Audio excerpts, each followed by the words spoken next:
And then we saw 3 nights ago in downtown Caracas in Venezuela, as nearly 200 of our greatest Americans went downtown in Caracas.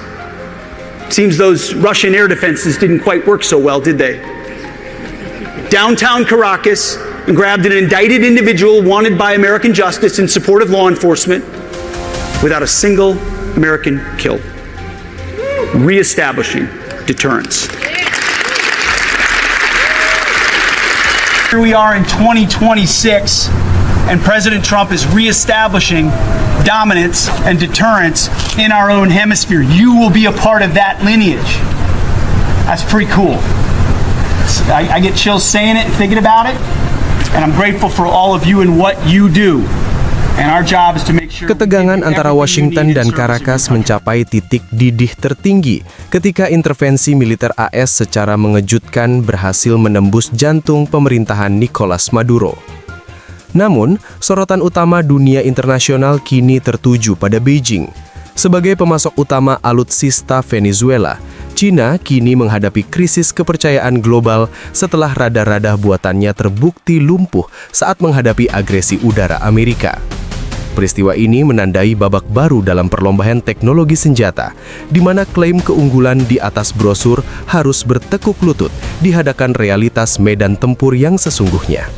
Serangan AS di ibu kota Venezuela pada Sabtu lalu, yang mengakibatkan penangkapan Presiden Nicolas Maduro dan istrinya, menunjukkan bahwa AS mempertahankan keunggulan teknologi atas perangkat keras yang diperoleh dari sekutunya, China.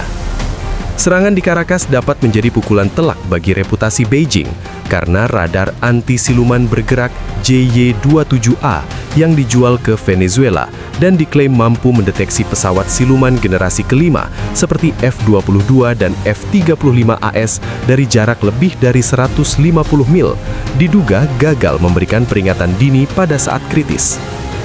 Pasukan AS membom infrastruktur di beberapa tempat di sekitar Venezuela Utara, yang menurut pejabat Venezuela menewaskan lebih dari 80 orang termasuk warga sipil.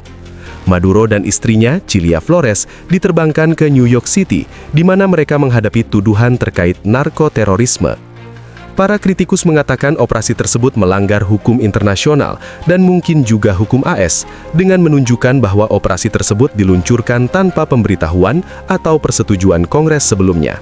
Para ahli mengatakan serangan dini pagi itu tidak hanya menyoroti kekuatan kemampuan intelijen AS di Caracas, tetapi juga keterbatasan atau setidaknya efektivitas operasional radar Tiongkok yang ditempatkan di Venezuela, yang pernah dianggap sebagai salah satu jaringan pertahanan udara paling mumpuni di Amerika Selatan.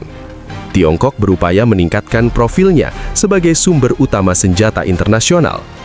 Wakil Menteri Pertahanan Taiwan, Su Su-jian, berbicara selama sidang legislatif, mengatakan serangan AS menunjukkan bahwa senjata dan peralatan Amerika tetap tak tertandingi. Namun, ia menambahkan bahwa faktor terpenting adalah kurangnya perawatan dan dukungan yang memadai untuk peralatan yang digunakan oleh Venezuela. Ini sangat penting bagi kami. Peralatan perlu terus dipelihara dan diperbaharui. Jika musuh membuat kemajuan, kita juga harus membuat kemajuan. Pernyataan tersebut disampaikan seminggu setelah Tiongkok meluncurkan serangkaian latihan militer terbarunya yang bertujuan untuk memperingatkan Taiwan yang memerintah diri, yang diklaim Beijing sebagai wilayahnya dan telah berjanji untuk bersatu dengannya melalui kekuatan jika perlu. Institut Intelijen Strategis Miami, sebuah lembaga pemikir konservatif yang mempromosikan demokrasi di Amerika Latin, menggambarkan pertahanan udara Venezuela dalam kondisi kritis dalam sebuah laporan bulan Juni, hanya 2 bulan setelah AS mulai meningkatkan kehadiran angkatan lautnya di Karibia dengan tujuan yang dinyatakan untuk memerangi operasi perdagangan narkoba.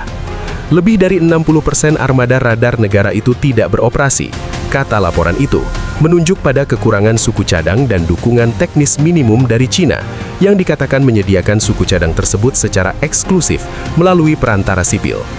Laporan tersebut mendasarkan temuannya pada kesaksian langsung dan komunikasi yang dikonfirmasi antara personel militer Bolivarian yang diperiksa silang dengan catatan pemeliharaan, data teknis, dan informasi sumber terbuka.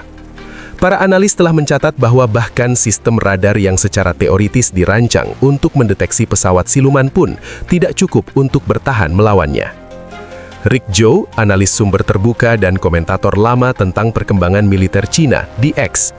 Anda masih membutuhkan GBAD, pertahanan udara berbasis darat yang kompeten, modern dan terhubung jaringan, serta IADS, sistem pertahanan udara terintegrasi multidomen. Eric Hanman, analis Cina dan direktur penelitian di Blue Path Labs, lembaga pemikir Angkatan Udara AS dalam laporan Maret untuk China Aerospace Studies Institute. Setidaknya 23 negara ditemukan telah menerima sistem radar pertahanan udara buatan Cina, meskipun laporan sesekali tentang masalah dengan kemampuan dan keandalannya mungkin menunjukkan bahwa produsen RRC, Republik Rakyat Cina, kesulitan bersaing di sektor ini. Penerima utama sistem ini termasuk Pakistan, Venezuela, dan Mesir.